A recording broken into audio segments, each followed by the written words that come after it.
Hello viewers, welcome to our channel Immortal Ruler. இனி நம்ம இந்த வீடியோவில் 3 முக்கியமான மதங்கள் மட்டும் 3 முக்கியமான ஒரு மிகப்பெரிய தீர்க்கதரிசிகள் இம்மார்டல் ரூலரை பற்றி சொன்ன விஷயங்களை பற்றி தான் நம்ம இந்த வீடியோவில் பார்க்க போகிறோம். இந்த சேனல் நீங்கள் புதியவராக இருந்தீங்கன்னா கீழே இருக்க ரெட் கலர் சப்ஸ்கிரைப் பண்ணி கிளிக் பண்ணி சப்ஸ்கிரைப் பண்ணிங்க, பக்கத்தில் இருக்க பெல் ஐக்கானை கிளிக் பண்ணிங்க. அப்போ தான் நாங்கள் போடுற வீடியோ உடனே உங்களுக்கு நோட்டிஃபிகேஷனாக வரும். வாங்க வீடியோக்குள்ளே போகலாம். ஃபஸ்ட்டு இந்த இம்மார்டல் ரூலர்னால் யாருன்னு நம்ம பார்த்தலாம். இதை 3 மதங்கள்லையும் இவரை பற்றி சொல்லியிருக்காங்க. அதை போல் 3 மிகப்பெரிய தீர்க்கதரிசிகளையும் இவரை பற்றி சொல்லியிருக்காங்க. இந்த இம்மார்டல் ரூலருங்கிற இவர் ஃபஸ்ட்டு நாஸ்டாமஸ்ங்கிற ஒரு மிகப்பெரிய தீர்க்கதரிசி சொல்லி தான் இந்த வேர்டு நமக்கு ஃபஸ்ட்டு தெரியும். ஆனால் இந்த வேறு பல பேர்களை கொண்டு அவரை நிறைய பேர் அழைக்கிறாங்க. இந்து மதத்தில் கல்கினும் அதை போல் மற்ற மதங்கள்கிட்ட மற்ற பேர்கள் சொல்லி அழைக்கிறாங்க. அவரை பற்றி தான் நம்ம இந்த வீடியோவில் பார்க்க போகிறோம். ஃபஸ்ட்டு இவரை பற்றி நாஸ்டாமஸ் சொல்கிறத பற்றி நம்ம வீடியோவில் பார்த்துக்கலாம். ஃபஸ்ட்டு நாஸ்டாமஸ்னால் யாரும் பார்த்துக்கலாம். நாஸ்டாமஸ்ங்கிறவர் 15ஆம் நூற்றாண்டு சேர்ந்த ஒரு ஃப்ரெஞ்சு தீர்க்கதரிசி. இவரை பற்றி நம்ம சொல்கிறப்ப இவர் பல ப்ரெடிக்ஷன் பண்ணிருக்காரு. இவர் 15ஆம் நூற்றாண்டுங்கிறதால அப்போலேருந்து இப்போ வரைக்கும் நடந்த நிறைய ப்ரெடிக்ஷன்ஸ் நடந்திருக்கு. இவர் கரெக்டாக சொல்லணும்னா இவர் ஹிட்லரை பற்றி ப்ரெடிக்ட் பண்ணிருக்காரு. அதை போல் நிறைய ட்வின் டவர்ஸ் தாக்குதல், அமெரிக்காவோட அந்த ட்வின் டவர்ஸ் தாக்குதலை இவர் ப்ரெடிக்ட் பண்ணிருக்காரு. அதை போல் 2ஆம் உலகப் போரை ப்ரெடிக்ட் பண்ணிருக்காரு. அந்த 2ஆம் உலகப் போரில் ஜெயிக்கிற நாடு அடுத்த 100 வருஷம் இந்த உலகத்தை ஆளுங்கிறதையும் இவர் ப்ரெடிக்ட் பண்ணிருக்காரு. அதை போல் பிரிட்டிஷ் எம்பையரையும் இவர் ப்ரெடிக்ட் பண்ணிருக்காரு. இதை போல் இவர் ப்ரெடிக்ட் பண்ண நிறைய விஷயம் நடந்திருக்கு. அவர் நம்ம இந்தியாவில் இதை தொட்டு சொல்கிறப்ப இவர் சொல்கிறது இந்தியாவிலேருந்து ஒரு மிகப்பெரிய தலைவன் உருவாவான், அவன் இந்த 2020லேருந்து 27க்குள்ளே உருவாவான், ஃப்ளேம் ரைஸ் ஆவான் அப்படிங்கிறது தான் இவரோட ப்ரெடிக்ஷன். அவரும் இந்த இம்மார்டல் ரூலரை பற்றி சொல்லியிருக்காரு. நம்ம ஹிட்லரை பற்றி சொல்கிறப்ப ஹிட்லருக்கும் நம்ம இந்த இம்மார்டல் ரூலருக்கும் கூட ஒரு சம்மந்தம் இருக்குது. ஏன்னா இந்த இம்மார்டல் ரூலரை ரொம்ப நம்புறவர் ஹிட்லர். ஃபஸ்ட்டு இந்த இம்மார்டல் ரூலருங்கிறத வெளிக்கொண்டு வந்தவரே ஹிட்லர் தான். கல்கி அவதாரம் இதெல்லாம். இவருக்கு ஹிந்து சாமியத்து மேலே ரொம்பவே ஆர்வம் ஹிட்லருக்கு. அதனாலே இவர் நிறையவே ஹிந்து புக்ஸ் அதெல்லாம் படிப்பார். இவருக்கு எந்த அளவுக்கு ஈடுபாடு ஹிந்து சமயத்தில் எவ்வளோ இருந்ததுன்னா, ஹிந்து சமயத்துலேருந்து ஒரு ஸ்வஸ்திகா சிம்பிள் அடாப்ட் பண்ணி தான் அவரோட நாசியோட சின்னமாகவே அவர் வச்சுருந்தார். அதோட ஹிந்து ரிலீஜியஸ் மேலே நம்பிக்கை உள்ளவர். ஆனாலும் அவர் நம்ம மற்றவங்களுக்கு அவர் கெட்டவராக இருந்தாலும் அவங்க நாட்டுக்கு அவர் ஒரு மிகப்பெரிய தலைவராக தான் இருந்திருக்கார். அவர் அது இல்லாமல் ஒரு மிகப்பெரிய புத்திசாலி. அவர் சாதாரணமாக எல்லாத்தையும் நம்பிட மாட்டார். ஆனால் இதே நம்பியிருக்காரு. ஏன்னா இப்படி 3 ரிலீஜியஸில் இதை பற்றி கிளியராகவே சொல்லியிருக்காங்க. அதை போல் இவ்வளோ பெரிய ஞானிகளும் சொல்லியிருக்காங்க. அதனால் அவர் நம்பி நார்த் இந்தியா, அதாவது இந்தியாவுக்கு அவர் இதுக்குன்னே ஒரு தனிப்படை அமைச்சு ஷாம்ப்லா அப்படிங்கிற ஒரு பிளேஸ் இருக்கான்னு கண்டுபிடிக்க சொன்னார். ஷாம்ப்லாங்கிற இந்த பிளேஸ் கல்கி அவதாரில் வரும். ஹிந்து ரிலீஜியஸில் சொல்கிறாங்க. இந்த கல்கிங்கிறவர் ஷாம்ப்லாங்கிற ஒரு பிளேஸில் தான் பிறப்பார் அப்படின்னு அதில் குறிப்பிட்டிருப்பாங்க. அப்படி ஷாம்ப்லான்னு குறிப்பிட்டிருக்க இடம் இந்த இந்தியாவில் இருக்கான்னு போய் பார்த்துட்டு வாங்கன்னு சொல்லி குறிப்பிட்டு அனுப்பியிருந்தார் அந்த டீமை. ஆனால் அவங்க நார்த் இந்தியாவில் தேடுறப்பே அவரோட அந்த அந்த படையே அழிஞ்சிடுச்சு. அதனால் அவர் இந்த இதில் வெற்றி பெறல, தேடுறதில்ல. நார்த் இந்தியா வரைக்கும் தான் தேடினார். ஆனால் சவுத் இந்தியாவுக்குலாம் அவ்வளோ தேடல அவர். அதனால் அவரால் கண்டுபிடிக்க முடியல. இப்போ அந்த ஷாம்ப்லாங்கிற கிராமம் இப்போ எங்கேயும் இல்லை. ஆனால் இப்போ புதுசாக ஒரு நார்த் சைடில் நார்த் இந்தியாவில் ஒரு இடத்துக்கு ஷாம்ப்லான்னு பேர் வச்சுருக்காங்க. அது அந்த மக்களே இப்போ புதுசாக பேர் வச்சாங்க. இப்படி நம்ம அடுத்து கல்கியை பற்றி நம்ம பார்க்குறப்ப ஃபஸ்ட்டு நான் இதுக்கெல்லாம் டெடிகேட்டான ஏற்கனவே வீடியோ போட்டிருக்கேன். அதெல்லாம் உங்களுக்கு டிஸ்கிரிப்ஷனில் லிங்க்கில் தரேன். அந்த வீடியோவை போய் பாருங்கள். இவரை பற்றி நம்ம சொல்கிறப்ப இவர் ஹிந்துவில் புராணங்களில் முக்கியமான புராணமான கல்கி புராணம்னு ஒரு புராணம் இருக்குது. இதில் அவரை பற்றி கிளியராகவே குறிப்பிட்றாங்க. அதை போல் மகாபாரதத்தில் இவரை பற்றி ஒரு உரையாடல் வரும் கல்கியை பற்றி. இவர் தசாவதாரத்தில் 10வது அவதாரம். இவர் ஷாம்ப்லாங்கிற ஒரு பிளேஸில் தான் பிறப்பார். இவர் ஒரு ரொம்ப ரிலீஜியஸான ஒரு அப்பாவுக்கும் அன்பையும் பாசத்தையும் மட்டுமே விரும்புகிற ஒரு அம்மாவுக்கும் மகனாக பிறப்பார். இவர் சின்ன வயசில் உடல் நல்லா மெலிந்து அப்படி ஒல்லியாக இருப்பார். ஆனால் இவர் 20 வயசுக்கு மேலே நல்லா பாடியாக இருப்பார். இவர் ஒரு வெள்ளை குதிரையில் ஏறி கையில் ஒரு ஸ்வாடை எடுத்துக்கிட்டு இந்த உலகத்தையே ஆள்வார், கெட்டவங்களாம் அழிப்பார். இவர் வரத்துக்கு நிறையவே சில அதாவது இவர் வரப்போ இதெல்லாம் நடக்கும் உலகத்தில் அப்படின்னு நிறைய சொல்லியிருக்காங்க. அதெல்லாம் என்னோட அந்த வீடியோஸில் கொடுத்துருக்கேன். அந்த லிங்க்கில் இருக்க வீடியோவில் கிளிக் பண்ணி பாருங்கள். இவரை பற்றி சொல்கிறப்ப இவர் மிகவும் ரொம்ப கோபக்காரராக இருப்பார். இந்த கெட்டதெல்லாம் பார்க்குறதுக்கு ரொம்ப கஷ்டப்படுவார். அதனால எல்லாரையும் அழிக்கணும், இந்த கெட்டது பண்ணுறவங்களாம் அழிக்கணும்னு முடிவெடுத்து அழிக்க கிளம்புவாருன்னு சொல்லியிருப்பாங்க. நெக்ஸ்ட்டு நம்ம எந்த ரிலீஜியஸை பற்றி பார்க்க போகிறோன்னா கிறிஸ்டியானிட்டியை பற்றி நம்ம சொல்கிறப்ப அது ரொம்ப பழைய ஒரு ரிலீஜியஸ்னே சொல்லலாம். ரொம்ப பாரம்பரியமான ரிலீஜியஸ். அதில் பைபிளில் இவர் குறிப்பிட்டிருக்கிறது என்னென்னா 19வது அதிகாரத்தில் ஒருத்தர் வருவார், வெள்ளை குதிரையில் ஏறி கையில் ஒரு ஸ்வாடை எடுத்துகிட்டு வருவார். அவர் ரொம்ப புனிதமானவராக இருப்பார். அவர் கண்ணில் தீப்பிழம்பாக இருக்கும், கண் அதளவு சிவப்பாக இருக்கும்.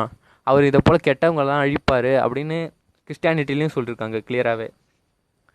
சரி, இன்னொரு மதம் எதுன்னு நீங்கள் பார்த்தீங்கன்னா இஸ்லாமியம்லேயும் இவரை பற்றி கிளியராகவே சொல்லியிருக்காங்க. ஆனால் இஸ்லாமியத்தில் இவரை பற்றி சொல்கிறப்ப இவருக்கு வேறு பேர் சொல்லியிருக்காங்க. இமாம் மெஹதின்னு இவரை சொல்லியிருக்காங்க. இவர் ஒரு புனித இடத்துல பிறப்பார், மெக்காவில் பிறப்பார் அப்படின்னு சொல்லியிருக்காங்க. மெக்காங்கிறது நமக்கு குறிப்பிடுறப்ப அது புனித இடம், அப்படி அதோட அர்த்தம் அதுதான், புனித இடத்தில் பிறப்பார். அதை போல் ஷாம்பலான்னு நம்ம ஒரு பிளேஸு கல்கியில் பார்க்குறப்ப ஷாம்பலாங்கிறது கொண்டு அர்த்தமும் புனிதமான ஒரு இடத்துல பிறப்பார். இது ரெண்டுமே ஒத்து போகுது. அதை போல் இது ரெண்டுமே ஒரு புனிதமான இடத்துலேருந்து தான் ஒரு தோன்றுவார். அதை போல் இதுலேயும் ரிலீஜியஸான ஒரு அப்பாவுக்கும் பாசத்தோடு இருக்க ஒரு அம்மாவுக்கும் தான் இவர் பிறப்பார் அப்படிங்கிறதையும் இந்த இஸ்லாமியத்துலேயும் இவர் கிளியராகவே சொல்லியிருக்காங்க. இவரை பற்றி இன்னும் கொஞ்சம் கிளியராகவே இவங்க சொல்கிறாங்க. இவரோட முகம் எப்படி இருக்குன்னு. இவருக்கு படர்ந்த ஒரு நெற்றி இருக்கும், ஒரு பெரிய மூக்கு, நல்லா முகத்துக்கு எடுப்பாகவே ஒரு அழகான மூக்கு இருக்கும் அப்படின்னு சொல்லியிருக்காங்க. இவர் 7 வருடம் ஆழ்வார். இது நாஸ்டாமஸ் ப்ரெடிக்ஷனோட நமக்கு ஒத்து போகுதுன்னே சொல்லலாம். இவர் 2020லேருந்து 27க்குள்ளே தான் இவர் தோன்றுவார் அப்படின்னு சொல்கிற மாரி இவர்லேயும் 7 வருடம்னு குறிப்பிட்டிருப்பாங்க. இப்படி 7 வருடம் இதுலேயும் குறிப்பிட்டிருக்கிறதால நிறைய பேர் இவர் சொல்கிறது, இந்த நாஸ்டாமஸ் சொல்கிறது, இந்த கல்கியில் சொல்கிறது இது எல்லாமே ஒன்று தான் அப்படிங்கிற மாதிரி நிறைய பேர் ப்ரெடிக்ட் பண்ணிருக்காங்க. இதை போல் மற்ற பெரிய பெரிய ஆளுங்க சொல்கிறத பார்த்தா பாபா வங்காவை சொல்லலாம். பாபா வங்காங்கிறவங்க ஒரு கண்ணு தெரியாதவங்க, ஒரு ஸ்டாம்பில் மாட்டி அவங்களுக்கு கண்ணு தெரியாமல் போயிடுச்சு. ஆனால் அதுக்கு முன்னாடி கண்ணு தெரிஞ்சு அவங்க அதனாலே நிறைய ப்ரெடிக்ட் பண்ணவும் ஆரம்பித்தாங்க. அதுக்கப்புறம் அந்த சக்தி கிடைச்சி அவங்களுக்கு. இவங்களோட சக்தியை பற்றி சொல்லணும்னா, இவங்க ஒரு ஆக்ட்ரஸ் அவங்கள்ட்ட எனக்கு என்ன நடக்க போகுதுன்னு கேட்டிருக்காங்க. நாளைக்கு நீ சாவ போகிற அப்படின்னு சொல்லியிருக்காங்க. உடம்பை பார்த்துக்க, இப்போ உனக்கு ரொம்ப கெட்டதாக இருக்குது அப்படின்னு அவங்க சாவ போகிறோன்னு டேரெக்டாக சொல்ல. ஆனால் இப்படி சொல்லியிருக்காங்க. அதை கேட்டுட்டு ஏன் இப்படி சொல்கிறீங்க, நான்லாம் எவ்வளோ பெரிய ஆக்ட்ரஸ், என்னெல்லாம் ஏன் இப்படி சொல்கிறீங்க அப்படின்ட்டு அவங்க கோவப்பட்டு போனாங்க. ஆனால் அவங்க போய் ஒரு வாரத்துக்குள்ளேயே, அதாவது ஒரு வாரத்துலேருந்து ஒரு மாதத்துக்குள்ளேயே அவங்க இறந்துட்டாங்க ஒரு கார் ஆக்சிடெண்ட்டை. இவங்க சொல்லி இதை போல் நிறைய விஷயங்கள் நடந்திருக்கு. இப்படிப்பட்ட இந்த பாபா வாங்காங்கிற இவங்களும் இந்த இம்மார்டல் ரூலரை பற்றி நமக்கு கிளியராகவே சொல்லியிருக்காங்க. நெக்ஸ்ட் நம்ம யாரை பற்றி பார்க்க போகிறோம்னா கோரக்கர். நிறைய ப்ரெடிக்டர்ஸ் ஏன் வெளிநாட்டாக தான் இருக்கணுமா, தமிழ்நாட்டில் இருக்கக்கூடாதான்னு கேட்டிங்கன்னா, இதில் தமிழ்நாட்டில் இருந்த ஒரு மிகப்பெரிய ப்ரெடிக்டர் கோரக்கர் சித்தர். இந்த கோரக்கர் சித்தருங்கிறது தமிழ்நாட்டில் 16 சித்தர்களில் மிகப்பெரிய 16 சித்தர்களில் ஒருத்தர். இவர் போகரோட ஒரு நண்பர். இவர் ஆனால் உண்மையிலே தமிழக சித்தர்னு சொன்னாலும் இவர் ஒரு மராட்டிய குடும்பத்தை சேர்ந்தவர். தமிழகத்தில் கோரக்கரை, அதாவது போகரை ஃப்ரெண்டாக ஏற்றுக்கிட்டு தமிழ்நாட்டுக்கு இந்த தமிழ்நாட்டில் மிகச்சிறந்த சித்தர்களை ஒருத்தவராக இருந்தார். இவரை பற்றி ஒரு ஃபேக்ட் சொல்லணும்னா, இவர் தான் கஞ்சாவை கண்டுபிடிச்சவர். இதை பற்றி நாங்கள் ஏற்கனவே ஒரு வீடியோ ரெடி பண்ணிருக்கேன், அது டிஸ்கிரிப்ஷனில் லிங்க் கொடுக்குறேன், அதில் போய் பாருங்கள். இவர் தான் அதை கண்டுபிடிச்சார். ஆனால் இவர் கண்டுபிடிச்ச இது எதுக்குன்னா, இவர் மருத்துவத்துக்காக கண்டுபிடிச்சார். ஆனால் அதை போல் புகையிலையும் ஒரு சித்தர் தான் கண்டுபிடிச்சார். ஆனால் அது கண்டுபிடிச்சது எதுக்குன்னா, ஒரு மருத்துவத்துக்காக தான் கண்டுபிடிச்சாங்க. ஆனால் இப்போ அதை நிறைய பேர் போதைப் பொருளுக்கு தான் யூஸ் பண்ணுறாங்க, போதையை தான் யூஸ் பண்ணுறாங்க. மருத்துவங்கிறது மாதிரி அது போதையை தான் யூஸ் பண்ணுறாங்க. ஆனால் இப்பயும் மெடிசினுக்கு அந்த கஞ்சா, இது புகையிலை இதெல்லாம் யூஸ் பண்ணுறாங்க தான், வலி தெரியாமல் இருக்கிறதுக்காக பெயின் கில்லராக யூஸ் பண்ணுறாங்க. அதை போல் யூஸ் பண்ண ஒரு பொருளை தான் இப்போ நம்ம போதைப் பொருளை நிறைய பேர் யூஸ் பண்ணிகிட்ருக்காங்க. இவங்க எல்லாரோட ப்ரெடிக்ஷனும் இப்படி ஒருத்தர் வருவார் அப்படிங்கிறது மாரி தான் இருக்குது. இவரை பற்றி இன்னும் கிளியராக சொல்லணுன்னா, கரெக்டாக இங்கே எல்லாரும் சொல்கிற ஒரு ப்ரெடிக்ஷன் என்னென்னா, மொத்தமாக சேர்த்து சொல்லணுன்னா, இவர் ஒரு புனிதமான இடத்துல பிறப்பார். இவர் ஒரு ரிலீஜியஸான ஒரு அப்பாவுக்கும் அன்பை மட்டுமே விரும்புகிற ஒரு அம்மாவுக்கும் மகனாக பிறப்பார். இவர் சின்ன வயசில் எல்லாத்துலேயுமே சிறந்தவராக இருப்பார். எல்லா கலைகளிலையும் எல்லாத்துலேயும் சிறந்தவராக இருப்பார். சின்ன வயசில் உடம்பு ஒல்லியாக இருப்பார். ஆனால் 20 வயசுக்கு மேலே இவர் ரொம்ப அப்போ நல்லா உடம்பு நல்லா இதாக இருக்கும், ஒரு ஃபிசிக்ஸில் நல்லாவே இருப்பார் ஃபிசிக்கலாக அப்படிங்கிறதும் சொல்லியிருக்காங்க. அதை போல் இவருக்கு அகன்ற நெற்றி இருக்கும், அதை போல் ஒரு கூர்மையான மூக்கு இருக்கும் அப்படின்னு சொல்கிறாங்க. அதை போல் இவரை பற்றி இன்னும் சொல்கிறப்ப இதை போல் இவருக்கு சேரிட்டி நிறையவே இருக்கும், சேரிட்டிக்கு ஆட்டிடியூட் நிறையவே இருக்கும். தனக்கு இல்லைனாலும் மற்றவங்களுக்கு எடுத்து கொடுக்கணும் அப்படிங்கிற ஒரு மனப்பான்மை இருக்கும். அதை போல் இவர் ஒரு மிகச்சிறந்த வீரராகவும் இருப்பார். இவர் ஒரு வெள்ளை குதிரையில் தான் ஏறி வருவார். இது 2 ரிலீஜியஸில் நம்ம பார்த்துருக்கலாம். அதாவது கல்கிலையும் நம்ம இதே பார்த்துக்கலாம். அதை போல் கிறிஸ்டியானிட்டிலையும் இவர் ஒரு குதிரையில் ஏறி வருவார். கையில் ஒரு ஸ்வாடு வச்சுருப்பார், ரத்தம் பிடிஞ்ச ஒரு ஸ்வாடு வச்சுருப்பார். இவர் கண்ணு பார்க்க செவப்பாக அப்படியே நெருப்பு எரியிற மாதிரி இருக்கும், இவர் கெட்டவரெல்லாம் அழிப்பார், அதை போல் சொல்கிறாங்க. அதை போல் இவர் வந்து உலகத்தை 7 வருடம் ஆழ்வாருன்னு இதில் சொல்கிறாங்க. இது 7 வருடம் இந்த உலகத்தை கைப்பற்றுவார்னு கூட நம்ம எடுத்துக்கலாம், 7 வருடத்துக்குள்ளே அப்படின்னு. இந்த 7 வருடங்கிறது 2020லேருந்து 27ன்னு சொல்கிறாங்க. அதை போல் இவங்க எல்லாருமே சொல்கிறது என்னென்னா, ஒரு மிகப்பெரிய போர் வரும், அந்த போரில் தான் இவர் இந்த உலகத்துக்கு வெளியாவார், இந்த உலகத்துக்கு இவர் யாருன்னு காட்டுவார். அதை போல் கல்கி புராணத்தில் சொல்கிறப்ப தசாவதாரத்தில் ஒரு அவதாரமான பரசுராமரை பற்றி சொல்லுவாங்க. இந்த பரசுராமருங்கிறவர் வந்து ஒரு அழிவில்லாதவர். இவர் வந்து இவருக்கு யாருன்னே தெரியாது, கல்கி அவதாருக்கு அவர் யாருன்னே தெரியாது. ஆனால் இந்த பரசுராமருங்கிறவர் வந்து தான், நீ தான் கல்கி, இந்த வேலையெல்லாம் செஞ்சாதான் கரெக்டாக நம்ம உலகத்தை இப்படி இது பண்ணலாம், நல்வழிப்படுத்த முடியும் அப்படிங்கிறத இவருக்கு புரிய வைப்பார். அவர் நேராக வந்து புரிய வைப்பாரா எப்படின்னு நம்ம சொல்ல முடியாது, ஒரு வேறு உருவத்தில் வந்து புரிய வைக்கலாம், எப்படி வேணால் இருக்கலாம். அதை போல் இவருக்கு 4 நண்பர்கள் இருப்பாங்க. 4 நண்பர்கள் நம்ம குறிப்பிட்றது 4 நாடுகளாக இருக்கலாம், இல்லை 4 தலைவர்களாக இருக்கலாம், இல்லை 4 உண்மையிலே நண்பர்களாக இருக்கலாம். இவங்க சேர்ந்துக்கிட்டு இந்த உலகத்தை ஆள்வாங்க.